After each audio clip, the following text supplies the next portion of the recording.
So good evening, and we officially flag off KCC 50th edition of K Community. So I have pleasure in introducing J. Raghunathan, who is a fellow member of the Institute of Chartered Accountants of India and has an excellent academic record with ranks at state, university and all India levels. He has 32 years and more of experience in the areas of finance, commercial management, IT and business consulting. I mean, actually he was really, things are overflowing with credentials. So I just picked up a few points to, at least share with you, because he'll now be a friend with us forever now.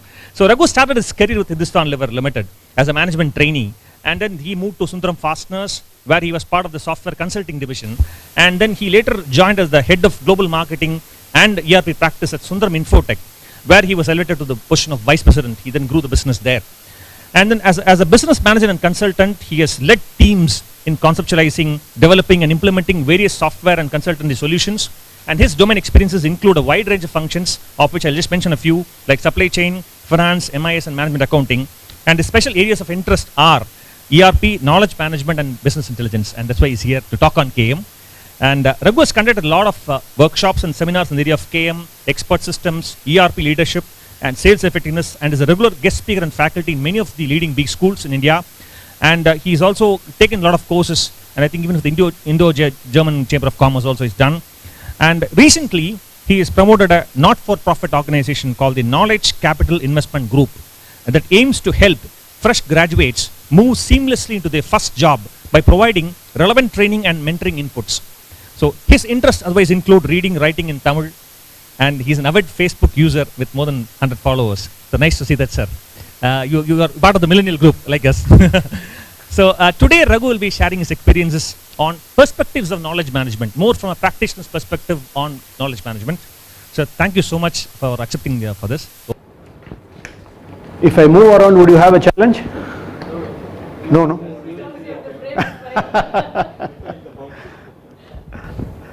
Well, I was actually hoping that this 50th celebration will go on for the next 45 minutes and I would be spared from talking. Because when I came in here, there were butterflies in my stomach, and now I feel eagles are there in my stomach. Because I find that there are stalwarts who have done knowledge management here, and I don't know what I'm going to talk. And anyway, I have to thank Mr. Gopal for the lovely introduction, because every line of it was written by me in any case. So thank you very much for a nice introduction. And as I said, let me first make a disclaimer or an insurance or whatever you call it. I'm a chartered accountant. I repeat, I'm a chartered accountant, so please don't expect me to know technology. So in the unlikely event of any question answer session which is going to happen at the end of this session, I have insured myself right now by saying that I'm a chartered accountant. And of course, coming back to knowledge management, my objective or aim today is to possibly share what I have learned. But having come here and interacted with many of you here, I possibly find that you're all going to be a couple of million of light years ahead of me. So please bear with me if they are too fundamental and if they are too, I would say, too pedestrian. But let me still, having come here and having taken this challenge, let me go ahead. First, congratulations to KC for the 50th year, and I didn't realize, I just thought I would say, it's okay, yeah, please, if you can. I just thought that I would put it, but then the real details are really very impressive, and I congratulate the whole team, and I'm glad. And I want to tell you that I have already signed in as a member of the KC community in your site today. So hopefully I am part of you from now onwards. Yeah. And of course, thank you very much for this opportunity, and it's a rare opportunity, and I really cherish this opportunity. Then, in my understanding, in my kind of comprehension, I have found that these are the trends which have been happening and which are continuing to happen.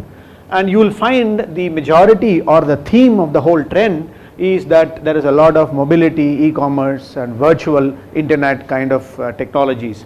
And I think if you really take the essence out of this, you will find that what cuts through all these trends which have been happening right from longer days or short in the near past or in the coming future, I think it is going to be a pervasive knowledge which is running through. We possibly call it in the name of innovation, we possibly call it in the name of path breaking or whatever, but ultimately I think everything boils down to what we otherwise call as knowledge. And knowledge has always created some unexpected things, like we have seen a tire that makes a noise when the pressure drops, a diaper which turns color when it gets wet, and you have a tennis racket that glows. I mean, on and on we have seen products, right, starting from the Sony's Walkman down, always with knowledge pervading into many of these things. Interestingly, I had a very pleasant experience with Club Mahindra a few years ago when I went, and I had taken my father along, and because he had a back pain, we asked for a hyperallergenic pillow to be given to him in, I think it was in Kodaikanal. 2 years later, when we went to Ooty, this time I had not taken my father, but I found a hyperallergenic pillow in my room. That I thought was a brilliant customer satisfaction exercise, and I would relate it to some sort of knowledge management, because they have captured my preference, they have stored it, they have accessed it when I went back to them after 2 years and made it available for me, and made me a fairly loyal customer to Club Mahindra. I think that was a brilliant exposition of practical knowledge management in use. Now look at this. Have you seen this ad, which has recently come in the US, I believe? We the people want our money safer than our selfies. You know whose advertisement is this? PayPal. And you know why? What triggered this advertisement? Apple have introduced this Apple Pay, and unfortunately they have not included PayPal as one of their payment gateways, and therefore they have come back and said, unfortunately there was also a news that the Apple site has been hacked, and a lot of selfie photographs of especially VIPs have been leaked out, and that's why they have said that they want our money to be safer than the selfies. Now with this, I think, is again another instance. They say when you have an Apple mobile, Apple i6 is going to have these features. All you need to do is to put your credit card CVV number onto the what do you call as the passbook or something, they say, and all you need to do is to, when you go to a shop, all you need to just to flip it against that contactless device, and your payment is done. You don't have to hand over your credit card to this thing. The details of the transactions are not going to be there at that time, and they say it's going to be a path-breaking convenience or something. I don't know, the practical difficulty is what it is going to be. Anyway, ultimately the essence is that knowledge has been the single most important factor, whether it was smelting bronze 5,000 years ago or whether solving any problem today. That being the case, knowledge today has become a necessary resource even for survival. I don't think there was a time few years ago we are saying knowledge would give you competitive advantage, would give you profits. Today it is almost equivalent to saying that knowledge is going to be necessary for survival. And I define, in my understanding, talking with reference to business and organizations and enterprises, I would say knowledge is the sum total of everything that everyone in the organization knows. That gives the organization a competitive advantage. I would rather restrict my future slides to the definition of knowledge, what I mean, to this particular definition. The question is, how does this organizational knowledge emerge? I mean, I'm sure all of you would have read it as how data becomes information and information becomes knowledge, just as a medley of sounds when organized in a pattern becomes music, and when the music is rendered by a virtuoso, it becomes a source of knowledge or becomes a source of wisdom or becomes a source of satisfaction or whatever you call it. Just try to align it with the similar thing where processed data becomes information, applied information becomes experience, and you draw wisdom out of experience, and that gives you the knowledge for the organization. And today I would say the true challenge would be, I'm sure people like Mr. Sukumar would have practically done this in their organizations, is to integrate the information systems. Ultimately that will help people to share, propagate and use the organizational knowledge. The collective knowledge, I think, has got a much better value than an individual pieces of knowledge, and therefore the challenge of knowledge management is this, and many consultants in this world are always promising to do this and sometimes deliver it also. Go ahead. So again, these are again a set of trends which I have observed, obviously from my experience and also from some amount of reading, that this is what has happened actually. Work and play has blended today. Today we use the mobile, we use the laptop either for work or for entertainment. Information float, they say like a financial float, the time gap between the minute you want the information and the minute the information has to be delivered is more or less vanished. You want the information instantaneously. I remember in 1984 when I was in Hindustan Levers, if my general manager in personal products profit center wanted me to give him the information about the sale of close-up toothpaste vis-a-vis Colgate toothpaste in the month of Jan, February and March in Andhra Pradesh, then I would tell him, if he asked me on Monday, I would tell him I would provide it on Friday. But today the profit center accountant is going to say that he's going to lose his job, because the moment, for all you know, that information is already available with the general manager of the profit center, with the SAPs and business intelligence tools which are running there. So which is what says that the information float has vanished, which means there is no time to collect and provide information. It has to be available instantaneously. And of course, sales and service has moved, wherever today you find banks coming to your home to deliver the DD instead of we going to the bank. So sales and service have already moved towards the customer. We also find customer becoming an information partner. Everybody wants to know about everything so that they can sell the right kind of product and service to the individuals. We provide, wherever we go, we provide our email, we provide our particulars, which is becoming a source of information for the marketing team, for the creative team to provide the right kind of services and this thing. And of course, we also know all kinds of business strategies finally end up in operations, and unless the operations are effective, the strategy never fails. As they say, things have moved from the top floor to the shop floor, and therefore strategy is now in operations.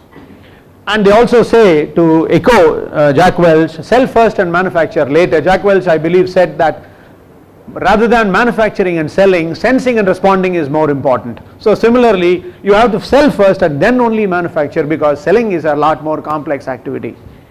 Of course, finally, ability to learn becomes the highest sell, and ability to learn is the one which is basically going to generate knowledge, which is ultimately is what we are all talking about. So finally, I would say the essence is in the science of meeting the customer needs. With all these the kind of adjectives, qualitatively, effectively, profitability and satisfactorily. And finally, whether we like it or not, all these are operating through the backbone of information technology, which has to be integrated and be available in a single screen to whomsoever or the manager who's going to be taking the decision. Again, proactive mindset, I don't think that needs an explanation.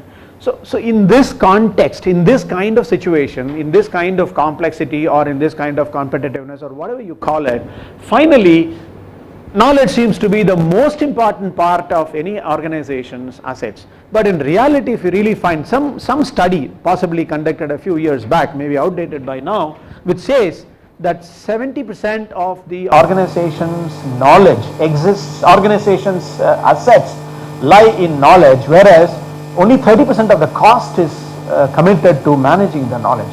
Lots of other expenses and costs are devoted to protecting and manipulating and managing the physical assets, but we don't really concentrate on managing the knowledge asset, which actually may mean in the form of people leaving, in the form of knowledge leaking out, in the form of information security being weak, and therefore the competition getting that knowledge away kind of stuff. But ultimately there is a feeling, there is a general finding that the management of knowledge assets have not been up to the mark or up to the satisfactory level. I'm sure organizations are aware and efforts are being taken now. Yeah, go ahead. Move. To go back to the wisdom of C.K. Prahlad, which often all these speakers don't spare him, is that sustainable differentiation and competitive advantage comes from knowledge assets, and he says, and they say this must be accorded the most important value in any organization. Therefore, the question comes to managing knowledge effectively, or effective knowledge management, which is the most important aspect of any organizational success. Now I would again go back to the Gartner Group definition of knowledge management, which says a discipline which promotes a collaborative approach. Finally, it has to be a collaborative approach to create, capture, organize and ultimately access and use the organization's collective knowledge is what is defined as knowledge management. Another version, Arthur D. Little's, fairly oldish, is that in the art of leveraging the wealth of experience. I have tried to intervene in this definition with a small thing saying that using IT, at that time this word was not there. So I said using IT for leveraging the wealth of experience and expertise available within the organization would define. Here, several years ago, when this knowledge management or when expert systems were just making their entry, I was part of Hindustan Lever in the animal feeding stuff division. Hindustan Lever used to have an AFS division, which was not a very large division, but it had its own significant contribution to the profits. The very interesting aspects of the animal feeding stuff is that 82% of the sales is constituted by raw materials. So if you want to manage that business, as long as you are able to manage the raw material cost, you have protected your margins, because the value addition is fairly less. It's basically, you have these commodities which are mixed in various formula, according to various combinations of formula, add a little minerals and vitamins, and then pack it in bags and send it for cattle feed and send it for chicken feed. So the key thing there obviously was the buying of commodities. As you know, the commodities are dynamically priced, and the right kind of buying can make a margin, or the wrong kind of buying can mar the entire business for that particular duration. And Hindustan Lever had good buyers. I still remember this guy called R.C. Pota, who's on the verge of retirement, but considered to be one of the master experts in commodity buying.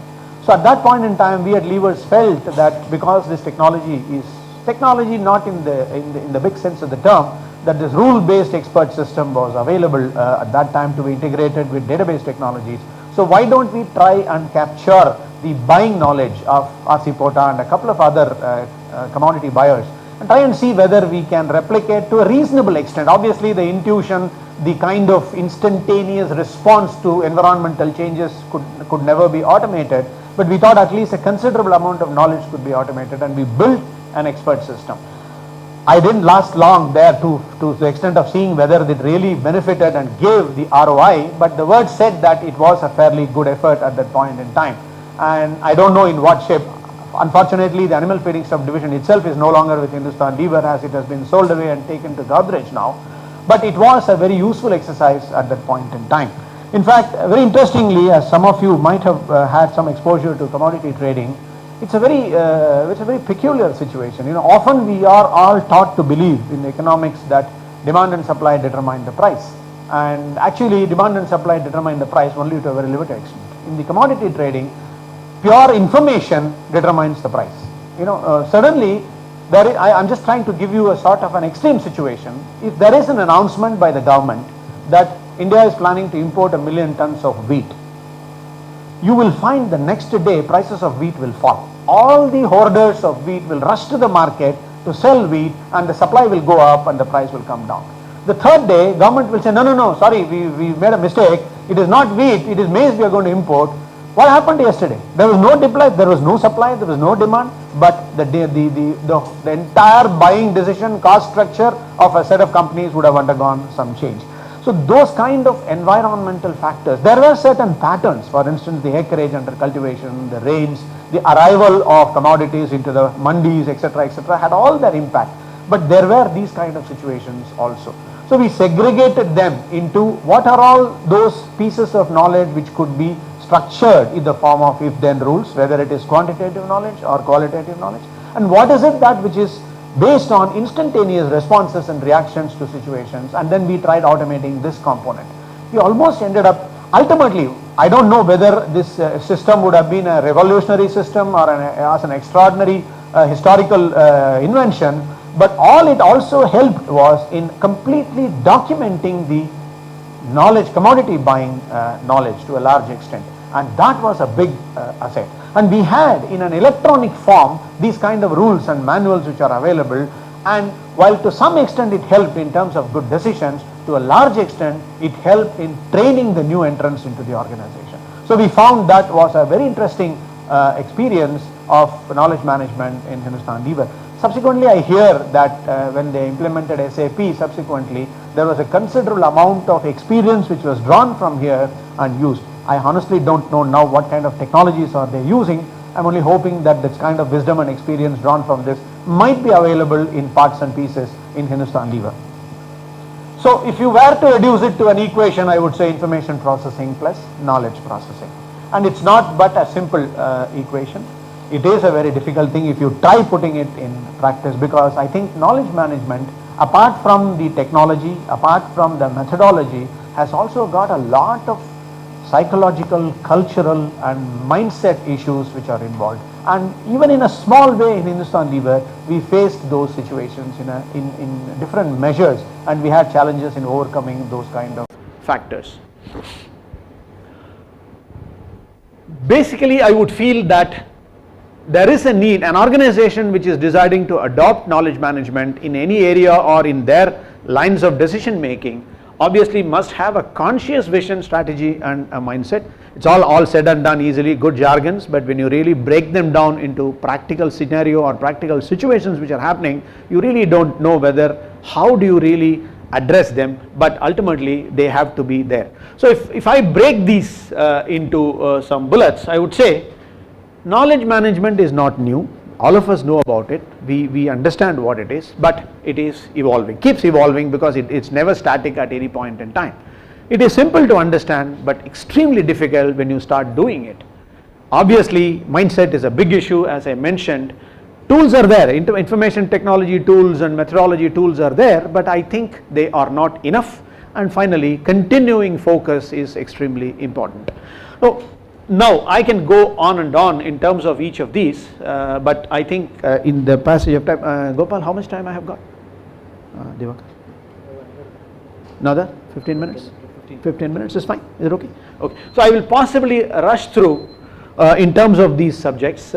Is not new but is evolving. As we know, some skills are internalized while some skills can be taught. Similarly, every organization today has very structured documentation of their processes, of their procedures, of etc. These are all initiatives towards knowledge management, but does it complete the process of knowledge management? The answer is obviously no. And of course, it is this knowledge which creates a huge difference. If you really see the equity capital and the market capitalization of companies like Microsoft and Google, the difference I would attribute it to the knowledge which has been built up and accumulated in the organization. Simple but not easy. Companies like KPMGs and PwCs, who are possibly taking the lead in giving consulting to on knowledge management areas to their client companies, have themselves, when they attempted to implement knowledge management, they have not found it easy. They found it extremely difficult, though they might have subsequently succeeded. There are many number of failure stories as much as there are success stories. And of course, in case of companies like Hindustan Lever or manufacturing companies, where knowledge intuitively is not the main resource, it is all the more difficult. Of course, changing mindset, we know enough examples of the IBMs and Boeings where they have learned from their mistakes, and that concept of learning from mistakes on a continuous basis will become very important if that company were to practice knowledge management on a continuous way. Tools are necessary but insufficient. I don't think I need to elaborate further. We are talking of lots of technologies, right from big data and the analytical tools and business intelligence softwares, but I think all those take you to a certain level, but beyond that it's another matter. Continuing focus obviously is very important. It is easier said than done, because in knowledge management you need people to share their knowledge. People do not easily come and share their knowledge. How are we going to create an environment where people are going to come and share their knowledge? And because traditionally hoarding knowledge has always created corners of power, and sharing knowledge is always considered as weakness, though the opposite is the reality of truth. This is a practical challenge which one faces in knowledge management. Again, unless innovation is encouraged as a system, as a process, as a style in the organization, knowledge management will find it difficult. I'm sure you would have heard of the famous story of Thomas Watson, where I believe $10 million research funding was given for a particular research, and the research failed, and the head of research obviously tendered his resignation, to which Thomas Watson seems to have said, "You can't be serious, we just spent $10 million to educate you." That kind of mindset of condoning the mistakes, at least definitely the first mistakes, will become very important for knowledge management to survive in such an organization. Again, I will not go into the details, go ahead. Details of these drivers of knowledge management, we have talked about it, so I will skip this slide. Go ahead, go down. Yeah, the previous slide. I'll possibly spend a couple of minutes on that. Some issues, knowledge sharing, as I said, knowledge providers are less accessible. Incidentally, now that the times of, I'm sure RC Porta is nowhere near Chennai, I can safely tell you, it was very difficult to convince him to agree to building a knowledge based system giving his knowledge. He was very reluctant to share his knowledge initially. A lot of coaxing and a lot of convincing has to be done even though he was just a year away from his retirement, he was 59 at that time. We said, you're going to retire at the end of 60. If you retire, he was possibly thinking of an extension, I don't know. He said that it was extremely difficult to make him sit. There was a lot of unsaid, uncooperative attitude coming from him. It took some time before he really fell into the culture. It was, and I would say R.C. Potta is a fairly aggressive man, fairly forward-looking person. To make that person to share his knowledge, there was a reservation. I don't know how do you explain that reservation, whether it is human nature or whether it is individual trait, we don't know, but it is there, unfortunately.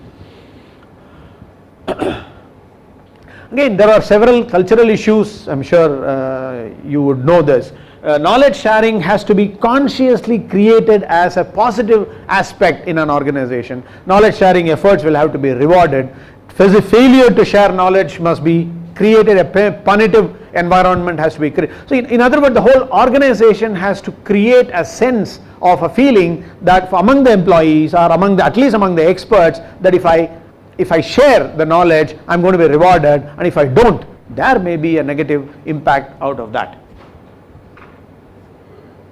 So again, as I said, we all know, studying philosophy and studying all kinds of management literature, we know that you spread knowledge and give credit, because if you don't spread knowledge, they're going to get it somehow. It's not that they're going to get it only from you, especially today. So it is better to be known as the source of knowledge, and they say the more you give it, the more it comes back to you kind of statements. I think we can skip all that now. That, again, apart from the conscious reluctance, apart from the basic reservations in bearing myself onto the table with my knowledge, there are certain intuitive stuff also. Very, as I say, I don't know what I know until you ask me. We've been doing things, you sit back, I really don't know, I didn't know that I knew this till you ask me kind of responses are possible. Again, I can't tell you more than I can write, and I can show you more than I can tell you. These are all, the writing, the visual, the hearing, all these things have a play in knowledge management. Very interestingly, when we decided to do this knowledge engineering exercise, where we decided with Potta, let's understand now the market. You please tell us how the commodity markets behave. We'll note down the knowledge. We'll try and convert them into if-then rules. Come back to you tomorrow. He will talk for about 1 hour and say, forget it, I can't talk more than this. You can't expect an expert to talk about his knowledge from 9 to 5. Beyond 2 hours, I don't know whether it is fatigue or whether the mind is not trained. Ultimately we realized that beyond 2 hours or maximum 2.5 hours, we couldn't do knowledge engineering exercise at all in this particular example. I don't know in other areas, I don't know, maybe structured areas like manufacturing, this might be easy, possibly because it was more of a mind game, more because of intuitive based, some sort of general application of principles. He was not willing to talk for more than 2.5 hours in a day. That was again another issue. Yeah. So next. So in terms of myths, there is often, when one talked about knowledge management like any other new subject, there's a lot of euphoria. Everybody starts thinking, oh, knowledge management has come, every other problem is going to be solved. That really is not the case, as you all would know. It is the only critical resource? No. It can be perfectly codified and institutionalized? No. KM is all about technology? Absolutely no. And knowledge resides in few and grows monotonically? No. The realities are, it is actually one of the critical resource, maybe more important. It is amorphous, elusive and difficult to pin down, as we have really learnt. Technology is important, but will definitely fail without cultural and human issues, and knowledge is all pervasive. Like you go back, if you recall the first few slides, whatever has happened, it is pervasive knowledge. Whether you like it or not, if you really distill, if you strip them apart and take a sentence out of it, you will find that it is knowledge. Ultimately, I found this quote somewhere, knowledge management is about connection rather than collection. The best tool for knowledge sharing is still the coffee room. I don't think you can get a set of people into a room and share your knowledge. No, but you go and sit with them in the coffee room, I'm sure you will get better knowledge out there. As they say, they really need to do is to put the coffee pot into the network. Is it possible? I really don't know. I've thankfully come to the last part of the presentation. I am very completely taken by this particular anecdote which I read somewhere. A guy purchased 2 horses and he wanted to identify the two horses. So he called the horse expert over phone and told him, look, I have bought two identical horses and I want to identify. How do I identify them? The expert said, why don't you measure the length of its tail? He measured the length of the tail, came back and said they are exactly the same. So that's exactly the same. Now measure the circumferences of its body, that will be different. So he measured the circumferences of the body and found that they were exactly the same. Then he said, look boss, there is only one choice, now you measure the length of its face. So he measured the length of its face and he was happy. He came back and said, look boss, I found that the length of the face of one horse is 1 inch shorter than the length of the face of the other horse. I am happy. He said, how can you be happy? 1 inch is too small a measure. Every time you can't be measuring. He said, no. The guy who sold me the horse told me that the white horse has a face which is less than the black horse. Often in knowledge management, we miss the obvious. We miss the obvious. I personally found that missing the obvious often becomes the Waterloo in all these exercises. Thank you very much. Do we have the unlikely event of question answers? We surely have. Only if you ask, you will tell us. Sorry, I had to rush because I think this subject is not something which can be finished in about half an hour or 45 minutes. But thankfully, I was given only 45 minutes. We were willing to go to 2.5 hours as per your rule. No, thank. So who is first to go for the question? I am a chartered accountant. No, it's more of a say extension than a question. Please. I recently came through a research wherein they said the most difficult part of any exercise is the documentation.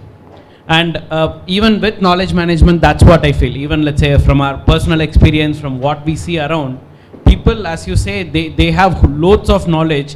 Where let's say where we sort of struggle is how do we document it? Either it's let's say too difficult to document or people just don't want to document. So that's why they are even let's say now putting in the agile process and documenting, wherein they say let's say you create short videos, 5 minutes, 10 minutes, either audio files, video files, so that you can document let's say all you have, you use it for future further reference. So that's one part. I agree with you. I certainly, actually, you forget knowledge document. Even otherwise in IT, all of your IT people, documentation has always been a curse. You know, it's never done, and therefore I think that curse continues in knowledge management also. It's more difficult here because you are trying to structure something which is not easily structurable. I agree with you. So what is the problem here? Not able to see. No, I'm just the problem basically is whatever. It's about the documentation. See. The problem is the documentation, or the problem in expecting everybody to document? Okay, it's either way. Say at least it's expecting whoever has to document, we expect them to document, but no one actually does, right? That's the whole point about it. You take a software process or whatever it is. The key issue is that people just don't put it in a document what has to go in there, because the whole experience of you doing something, you cannot actually let's say properly structure it in a document. So that It's more like first before the documentation person who is documenting, you should know the A to Z of the product, whatever is going to write. Right. You should give some time for you to understand the whole concept and everything. And there is a process which goes as a review and everything.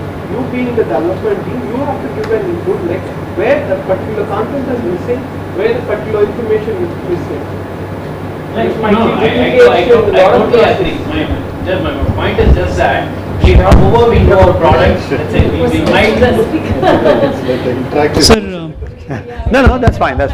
No, I do agree with you, because like he rightly said, it is not that it cannot be done. Definitely the reluctance or the mindset of the team involved plays a major role. Perhaps a very structured process or a disciplined approach by the organization, by the team could contribute to some extent. I personally found in a knowledge management area, because it was new, it was sharing something which was otherwise lying in his mind, we found the difficulty in terms of converting it from his mind into a readable form. At that time we were not thinking of videos, it was actually done sometime in 1998. So we were thinking, but the challenge is definitely there. I do agree that there is a challenge there. Perhaps with modern technologies where you have the software which listens and then transcribes it into this thing, perhaps may help. I mean, I'm not aware. At that time we didn't have those kinds of stuff. Sir, what is the chartered accountant's view of return on investment on knowledge management? Chartered accountant's view of Return on investment in knowledge management. I don't know who gave you the idea that chartered accountants are good on return on investment. We somehow seem to have created that wrong impression. See, they have to be somewhere good, right? Yes, obviously. Anything where the benefit is less than the cost is not worth doing at all. Unfortunately, you realize it after doing it. That is a major problem. That is the major problem. No, but see, coming back to your question, I think it's not a question of return on investment anymore.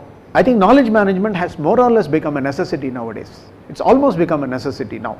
Now, what kind of knowledge management, to what extent, I think varies from organization to organization, or at least the mission critical function of the organization has to be subjected to knowledge management. I don't know whether it is in the form of artificially intelligent systems, or whether it is in the form of pure documentation, or whether it is in the form of a CRM system which takes care of customers. I really don't know about that.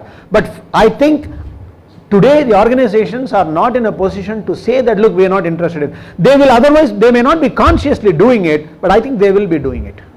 The reason I ask this question is from when we say organization invest, right, it is the team, it is the leadership that takes a decision on a budget for knowledge management. Correct. And typically these budget decisions are by CFO, Correct. right?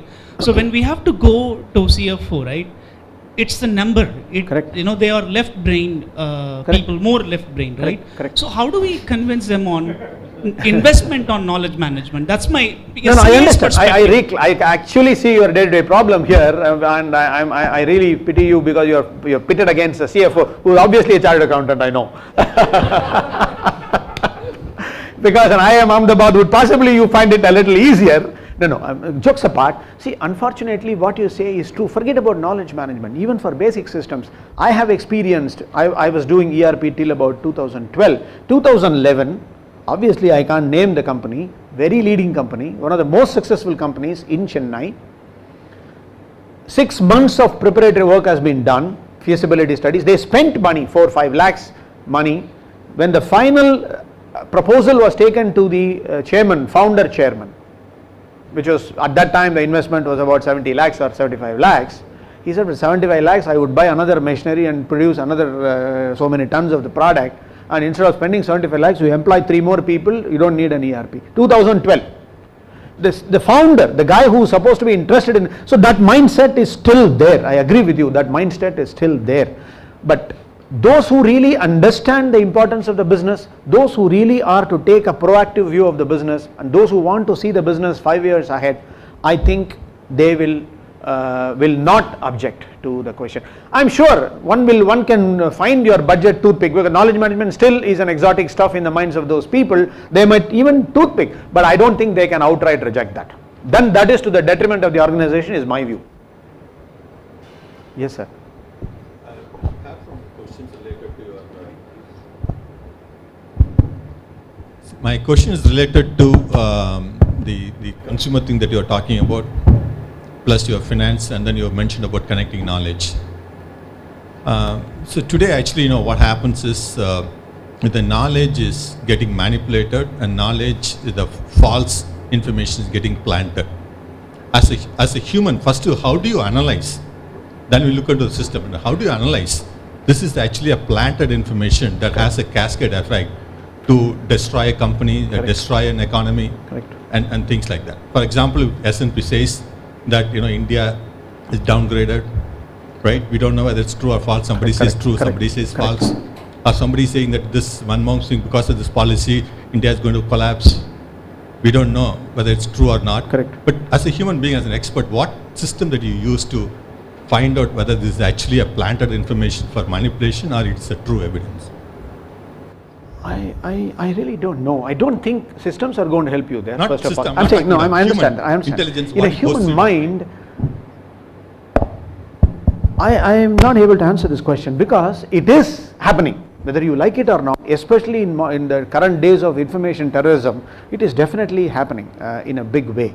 So, and you also know between two different economies today, Modi is in China. I'm sure the America is very seriously thinking, more than us, they will be thinking about what the hell these guys are going to do. So you don't know what CIA will be doing. I'm just imagining things.